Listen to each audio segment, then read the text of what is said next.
شہاب نامہ قدرت اللہ شہاب کی یہ سوانح عمری آپ سن رہے ہیں. یہ اس کی کیسٹ نمبر 4 ہے.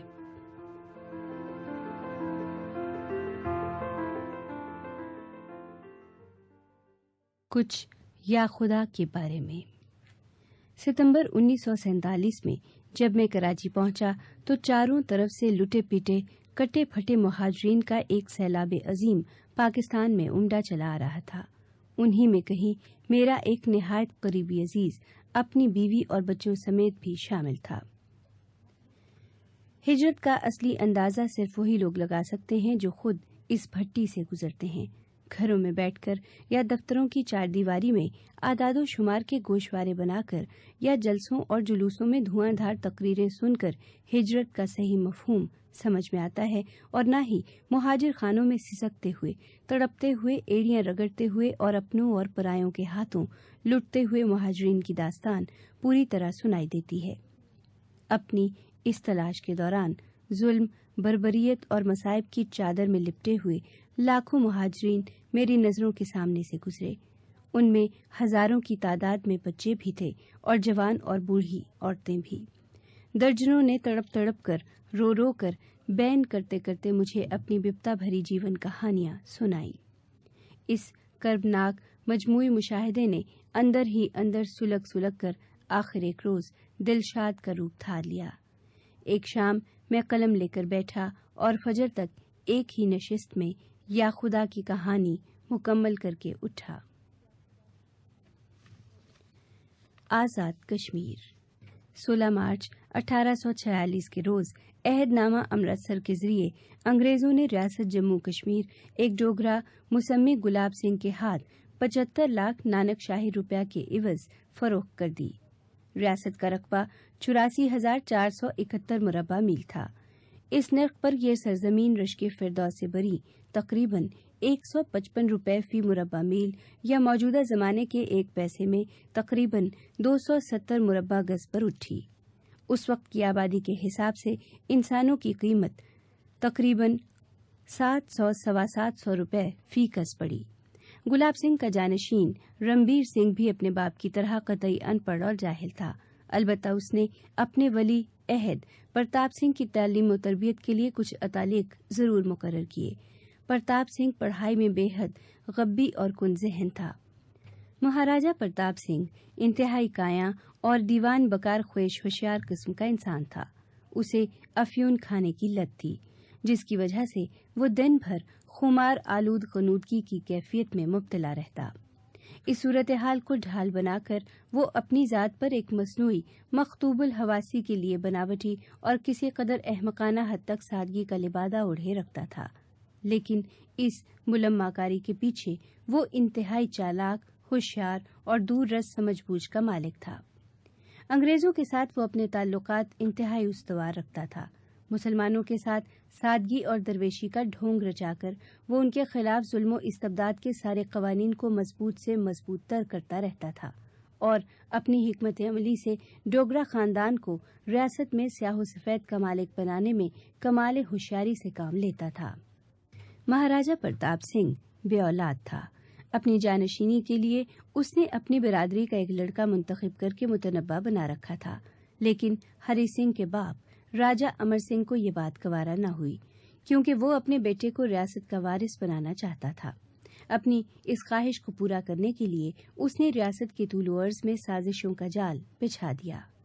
راجہ امر سنگھ کا بیٹا ہری سنگھ انتہائی بد کردار، بد اخلاق، آوارہ گرد، لچا لفنگا اور بدماش شخص تھا. اس کی جنسی بے راہ رویوں اور بدقماشیوں کے بہت سے قصے زبان زد خاص و عام تھے. اس کے باوجود انگریز حکمرانوں نے پرتاپ سنگھ کے منتخب متنبع بنانے کی بجائے رسوائے زمانہ ہری سنگھ کو ہی ریاست کی گدی پہ بٹھایا.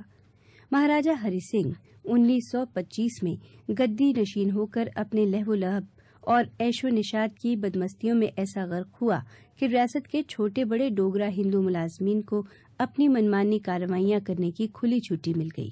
مسلمانوں کی آبادی 1 صدی سے زیادہ سکھوں اور ڈوگروں کی غلامی میں ہر طرح کے ظلم و ستم کا نشانہ بنی ہوئی تھی. اب ان کے مصائب میں کئی گنا مزید اضافہ ہو گیا. مہاراجہ ہری سنگھ کا زیادہ تر وقت کلکتہ، بمبئی، لندن اور پیرس کے عشرت خانوں میں گزرتا۔ میدان صاف پا کر ریاست کے ہندو اہلکاروں کی چیرہ دستیاں اس قدر بڑھ گئیں کہ اب وہ مسلمان رعایا کے مال و دولت اور عزت و ناموز کے علاوہ ان کے دین اور ایمان پر بھی ہاتھ ڈالنے لگے۔ 1931 میں پہلے ریاسی میں ایک مسجد شہید کر دی گئی، پھر کوٹلی میں مسلمانوں کے ایک جمع غفیر کو زبردستی جمعے کی نماز ادا کرنے سے روک دیا گیا۔ اس کے علاوہ جموں میں ایک ہندو پولیس کانسٹیبل نے جان بوجھ کر قرآن حکیم کی سخت بے حرمتی کی۔ ان واقعات نے ریاست بھر کے مسلمانوں میں شدید غم و غصے کی آگ بھڑکا دی۔ جگہ جگہ احتجاجی جلسے اور جلوس شروع ہو گئے۔ خاص طور پر سری نگر میں عبد القدیر نامی ایک شعلہ بیاں مقرر نے بڑے بڑے جلسوں میں تقریریں کر کے مہاراجہ کی حکومت کی دھجیاں اڑا دیں۔ اسے گرفتار کر کے جیل میں مقدمہ چلایا گیا۔ 13 جولائی 1931 کو مسلمانوں کے ایک جمع غفیر نے جیل کا محاصرہ کر کے مطالبہ کیا کہ انہیں عبد القدیر کے زیر سماعت مقدمے کی کارروائی سننے کی اجازت دی جائے۔ اجازت دینے سے انکار کر کے مجمع کو منتشر کرنے کے لیے پولیس نے گولی چلا دی، جس میں 27 افراد ہلاک اور بے شمار زخمی ہوئے۔ شیخ عبداللہ اور چودھری غلام عباس گرفتار کر لیے گئے۔ آزادی کے نام پر کشمیر کی سرزمین پر خون کی یہ قربانی آج تک بدستور جاری ہے۔ 13 جولائی کو ہر سال شہدائے کشمیر کی یاد بھی پابندی سے منائی جاتی ہے۔ سری نگر میں 13 جولائی کی وحشیانہ فائرنگ سے سارے برِ صغیر کے مسلمانوں میں بھی رنج و اضطراب کی لہر دوڑ گئی۔ چنانچہ 25 جولائی 1931 کو شملہ میں فیئر ویو نام کی ایک 2 منزلہ کوٹھی میں میٹنگ کے نتیجے میں آل انڈیا کشمیر کمیٹی قائم کی گئی۔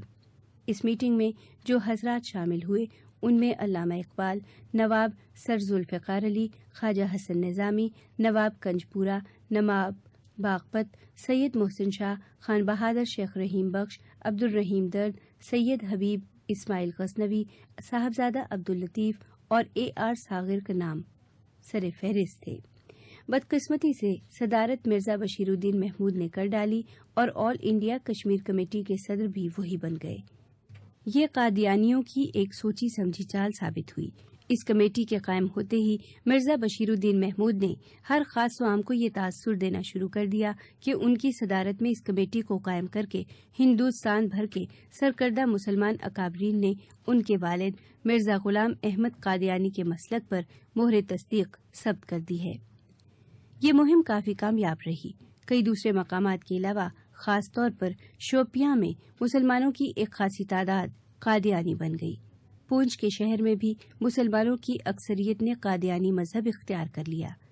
یہ خبر سنتے ہی رئیس الاحرار مولانا عطا اللہ شاہ بخاری پونچھ شہر پہنچے اور اپنی خطیبانہ آتش بیانی سے قادیانیت کے ڈھول کا ایسا پول کھولا کہ شہر کی جو آبادی مرزائی بن چکی تھی وہ تقریباً ساری کی ساری طائب ہو کر اثر نو مشرف بہ اسلام ہو گئی۔ آل انڈیا کشمیر کمیٹی کی صدارت کی آڑ میں مرزا بشیر الدین محمود کی یہ چال بازیاں اور حرکات دیکھ کر علامہ اقبال نے شملہ والی کشمیر کمیٹی سے اپنی علیحدگی کا اعلان کر دیا۔ 14 اگست 1931 کو جموں کشمیر میں پہلی بار کشمیر ڈے منایا گیا۔ 16 برس بعد 1947 میں اسی تاریخ کو پاکستان کا قیام بھی وجود میں آیا۔ اب 14 اگست کو ہر سال پاکستان ڈے منایا جاتا ہے، لیکن یوم پاکستان کا جشن آزادی اس وقت تک ہرگز شرمندہ تکمیل نہیں ہو سکتا جب تک کہ کشمیر کا ایک بڑا حصہ بھارت کے قبضہ استبداد سے آزاد نہیں کروایا جاتا۔ علامہ اقبال کی سرپرستی میں تحریک کشمیر کی رہنمائی مجلس احرار میں آ گئی۔ اکتوبر 1931 میں پہلے تو احرار کے چند سرکردہ قائدین نے خود سری نگر جا کر مہاراجہ ہری سنگھ اور اس کے وزیر اعظم سر ہری کرشن کول سے مل کر افہام و تفہیم کے ذریعے معاملات سلجھانے کی کوشش کی، لیکن وہ تو لاتوں کے بھوت تھے، باتوں سے کیسے مان جاتے۔ مایوس ہو کر احراری لیڈر واپس آئے تو سارا پنجاب کشمیر چلو کے نعروں سے گونج اٹھا۔ پنجاب کے کونے کونے سے مسلمان نوجوانوں کے جتھے کلمہ شہادت کا ورد کرتے جہلم کے راستے کشمیر کی سرحدوں کی طرف پاپیادہ روانہ ہو گئے۔ مہاراجہ کشمیر کی درخواست پر ہندوستان کی برطانوی حکومت بھی لنگر لنگوٹ کس کر میدان میں اتر آئی۔ چنانچہ رضاکاروں کو کشمیر میں داخل ہونے سے روکنے کے لیے ان کی گرفتاریاں عمل میں آنے لگیں۔ ریاست کے اندر اور باہر مسلمانوں کی منظم ایجیٹیشن سے متاثر ہو کر نومبر 1931 میں گلینسی کمیشن قائم کیا گیا۔ سر بی جے گلینسی اس کے صدر اور غلام محمد عیشائی، پنڈت پریم ناتھ بزاز اور چودھری غلام عباس اس کے ممبر تھے۔ کمیشن کے مقاصد میں ریاست کے مسلمانوں کی حالت زار کا جائزہ لے کر ان کے حقوق کی نشاندہی کرنا اور جولائی کی پولیس فائرنگ کے صحیح کوائف کی تحقیقات کرنا شامل تھے۔ دیگر کئی اقدامات کے علاوہ اس کمیشن نے ریاست میں ایک قانون ساز اسمبلی قائم کرنے کی بھی پرزور سفارش کی۔ ہندوستان میں انگریزوں کے پولیٹیکل ڈپارٹمنٹ کے دباؤ سے مجبور ہو کر مہاراجہ ہری سنگھ نے انتہائی بے دلی سے یہ سفارش قبول کر کے ایک اسمبلی قائم کر ڈالی، جس کا فریضہ حکومت کو فقط مشورہ دینا تھا۔ گلینسی کمیشن کے قیام کے ایک برس بعد 1933 میں سری نگر پتھر مسجد میں جموں کشمیر مسلم کانفرنس کی بنیاد ڈالی گئی۔ شیخ محمد عبداللہ اس کے صدر اور چودھری غلام عباس جنرل سیکرٹری منتخب ہوئے۔ 1935 میں جب اسمبلی کے لیے پہلی بار انتخابات ہوئے تو شیخ محمد عبداللہ مسلم کانفرنس کے ٹکٹ پر کامیاب ہو کر اسمبلی میں شامل ہوئے۔ 7 برس تک شیخ صاحب اور چودھری غلام عباس کا گہرا پرخلوص اور برادرانہ باہمی تعاون اور ساتھ رہا۔ مسلم کانفرنس کے پلیٹ فارم سے ان دونوں رہنماؤں نے پاپیادہ چل چل کر ریاست کے چپے چپے میں عوام الناس میں سیاسی بیداری کی زبردست روح پھونکنے کا شاندار کارنامہ سر انجام دیا۔ ادھر آل انڈیا کانگریس کے قیام نے شیخ صاحب پر ڈورے ڈالنے شروع کر دیے۔ اس سیاسی مہم کے سرغنہ مہاتما گاندھی اور پنڈت جواہر لال نہرو بنفس نفیس پیش تھے۔ مسلم کانفرنس کی 7 سالہ بیتاج بادشاہی کے بعد 1939 میں شیخ عبداللہ سیاست اسلامیہ کی کو ہمالیہ کی چوٹی سے لڑھک کر منہ کے بل گرے اور ہندو کانگریس کی جھولی میں دھم سے آ پڑے۔ بر صغیر میں جوں جوں حصول پاکستان کا مطالبہ زور پکڑتا گیا، ریاست میں بھی مسلمانوں کی واحد نمائندہ جماعت کی حیثیت سے مسلم کانفرنس کا پلہ اسی رفتار سے بھاری ہوتا گیا۔ 1945 کے انتخابات میں مسلم کانفرنس نے مسلمانوں کی 80% نشستیں جیت لیں۔ مسلمانوں کی سیاسی بیداری کا یہ حال دیکھ کر ڈوگرا حکومت بدحواس ہو گئی اور انہوں نے فوری طور پر ریاست میں ہر قسم کی سیاسی سرگرمیوں پر پابندیاں عائد کر دیں۔ 3 جون 1947 کو جب تقسیم ہند کا فارمولہ منظور ہوا تو بر صغیر کی 562 ریاستوں کو آزاد چھوڑ دیا گیا تھا کہ وہ اپنی جغرافیائی اور معاشیائی حقائق کے پیش نظر اپنی اپنی آبادی کی خواہشات کے مطابق بھارت یا پاکستان سے الحاق کریں۔ ریاست جموں کشمیر کی آبادی 80% مسلمانوں پر مشتمل تھی، لیکن مہاراجہ ہری سنگھ اور کانگریسی لیڈروں کے دلی عزائم اس مسئلے کے بالکل برعکس تھے۔ اپنے ان مذموم عزائم کو عملی جامہ پہنانے کے لیے انہوں نے لارڈ ماؤنٹ بیٹن کے ساتھ مل کر سازشوں کا ایسا جال بنا جس کے پھندے میں مقبوضہ ریاست کے بے بس اور مظلوم باشندے آج تک بری طرح گرفتار ہیں۔ پاکستان کے ساتھ اسٹینڈ سٹل ایگریمنٹ طے ہوتے ہی مہاراجہ ہری سنگھ نے یہ فیصلہ کر لیا کہ جموں کے صوبے میں پوری مسلمان آبادی کو موت کے گھاٹ اتار دیا جائے۔ قتل و غارت، لوٹ مار، خواتین کی بے حرمتی اور جوان لڑکیوں کے اغوا کی جو قیامت برپا ہوئی، اس شورش میں جو بے شمار بچیاں اغوا ہوئیں ان میں چودھری غلام عباس کی ایک چہیتی بیٹی بھی شامل تھی۔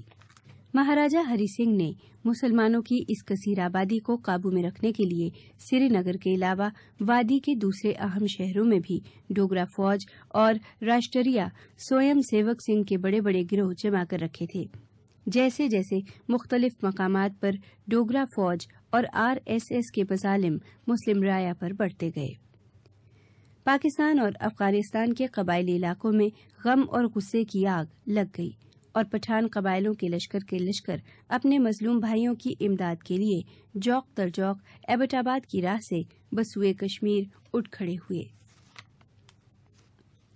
مارچ 1949 میں UNO کے کمیشن UNCIP نے ایک میٹنگ اس غرض سے منعقد کی کہ سلامتی کونسل کی قرارداد کے مطابق پاکستان اور بھارتی افواج کو کشمیر سے واپس بلانے کا پروگرام طے کیا جائے۔ پاکستان نے اپنا پروگرام پیش کر دیا. ہندوستان ٹال مٹول کر کے اپنی فوجیں ریاست کی حدود سے باہر نکالنے میں مکر گیا. اسی برس اگست میں UNO کی کمیشن نے یہ تجویز پیش کی کہ کشمیر سے مسلح افواج کے انخلا کا فیصلہ ایک ثالث کے ذریعے طے کروایا جائے. ایڈمرل نمیٹس استصواب رائے کے ناظم نامزد ہو چکے تھے. کشمیر کی تجویز تھی کہ ثالثی کا فریضہ بھی انہی کو سونپ دیا جائے. پاکستان نے اسے قبول کر لیا لیکن بھارت نے اسے مسترد کر دیا. اس ناکامی کے بعد سلامتی کونسل نے اپنے اس ماہ کے صدر دسمبر 1949 کو یہ اختیار دیا کہ وہ فریقین کے ساتھ گفت و شنید کے ذریعے موجودہ بحران کا کوئی حل نکالیں. ان کا اسم گرامی جنرل میکناٹن تھا اور وہ کینیڈا کے رہنے والے تھے.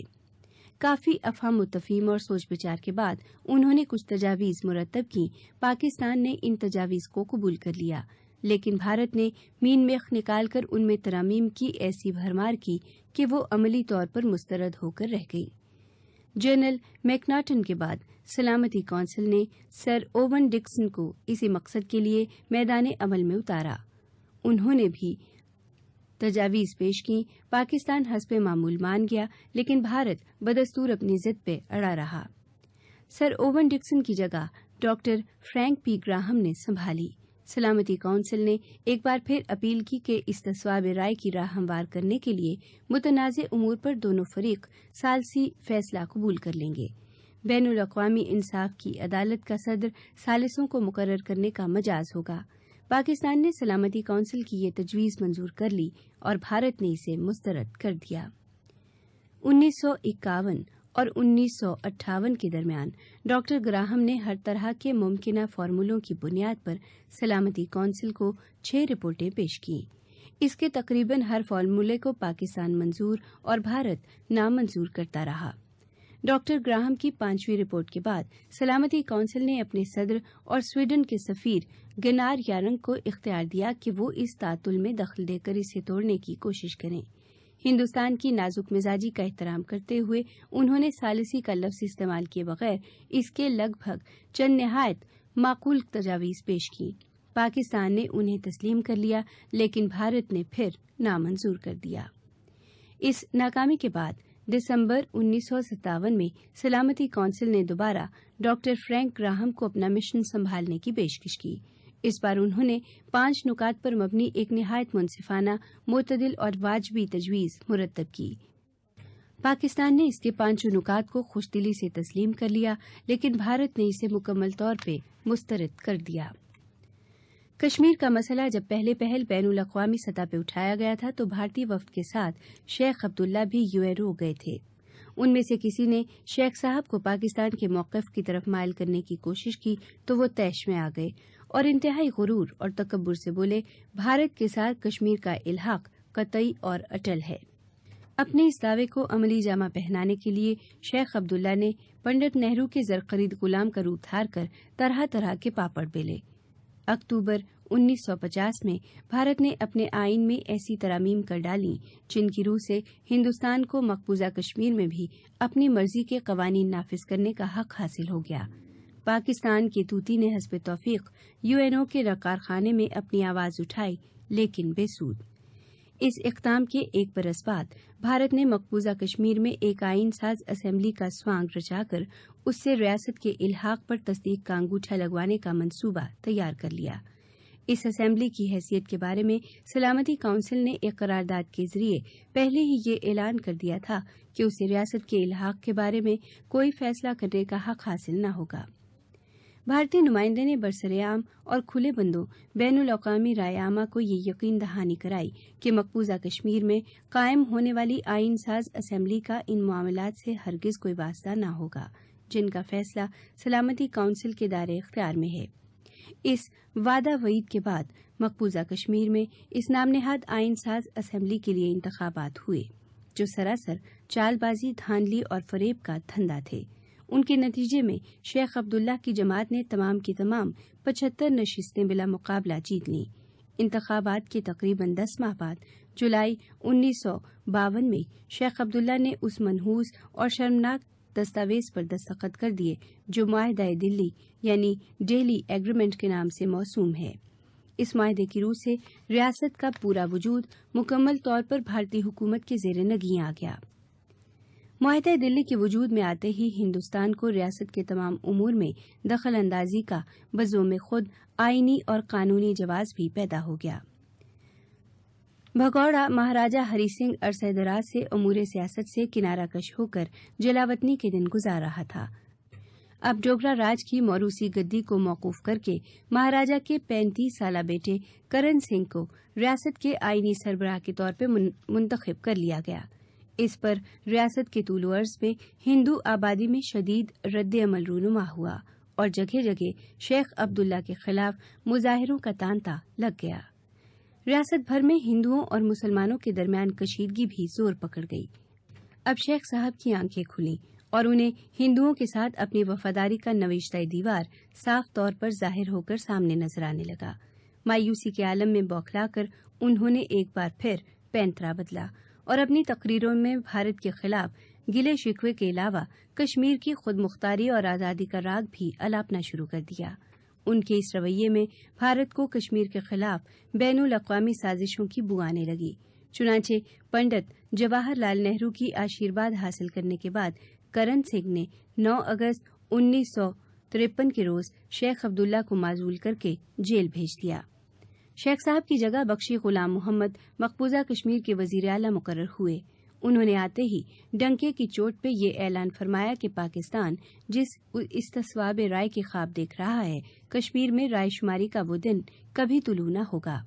5 ماہ بعد فروری 1954 میں انہوں نے اپنا وعدہ پورا کر دکھایا اور کشمیر کی نام نہاد اسمبلی نے بھارت کے ساتھ ریاست کے الحاق کی توثیق کر دی۔ اسی کے ساتھ بھارت نے بھی اپنا پورے کا پورا آئین مقبوضہ کشمیر پر مسلط کر دیا اور یوں پنڈت جواہر لال نہرو کے الفاظ میں کشمیر بھارت کا اٹوٹ انگ بن گیا۔ بھارتی افواج تو کشمیر میں 27 اکتوبر 1947 کی صبح سے داخل ہونا شروع ہوئی تھی، لیکن ہمارے GHQ کو ان کے اس ارادے کی خبر ایک رات قبل ہی مل چکی تھی۔ فوری رد عمل کے طور پر قائد اعظم نے پاکستان کی بری افواج کے قائم مقام commander in chief general sir Douglas Gracey کو حکم دیا کہ پاکستانی افواج کو بھی بلا تاخیر کشمیر میں بھیج دیا جائے۔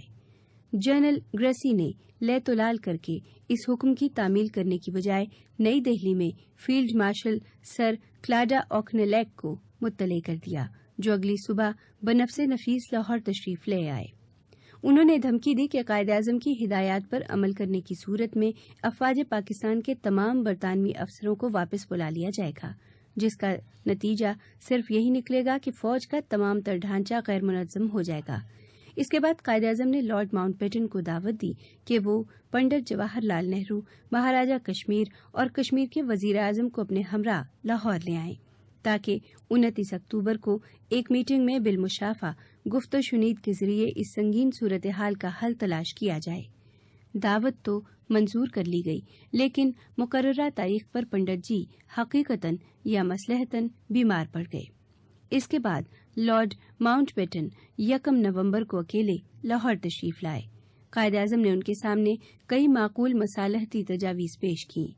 لارڈ ماؤنٹ بیٹن ٹال مٹول کر کے دامن بچاتے رہے کہ وہ محض آئینی گورنر جنرل ہیں۔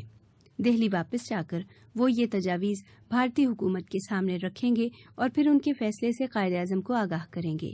دہلی جا کر ماؤنٹ بیٹن نے قائد اعظم کو خود تو کوئی جواب نہ بھیجا، لیکن اگلے روز وزیر اعظم نہرو نے آل انڈیا ریڈیو سے کشمیر کے حوالے سے پاکستان کے خلاف ایک نہایت تند و تیز اور تلخ تقریر نشر کر ڈالی، جس سے بھارت کے اصلی عزائم تشت ازبام ہو گئے۔ وہ دن اور آج کا دن بھارت کے ان عزائم میں رتی بھر فرق نہیں آیا۔ آزاد جموں کشمیر حکومت جو 24 اکتوبر 1947 سے قائم ہے، ریاست کے تقریباً 1/3 حصے کو کنٹرول کرتی ہے۔ گلگت اور اسکردو سمیت ریاست کے شمالی علاقے حکومت پاکستان کی براہ راست نگرانی میں ہیں۔ وفاقی وزارت امور کشمیر حکومت پاکستان اور حکومت آزاد کشمیر کے درمیان باہمی رابطے کا کام دیتی ہے۔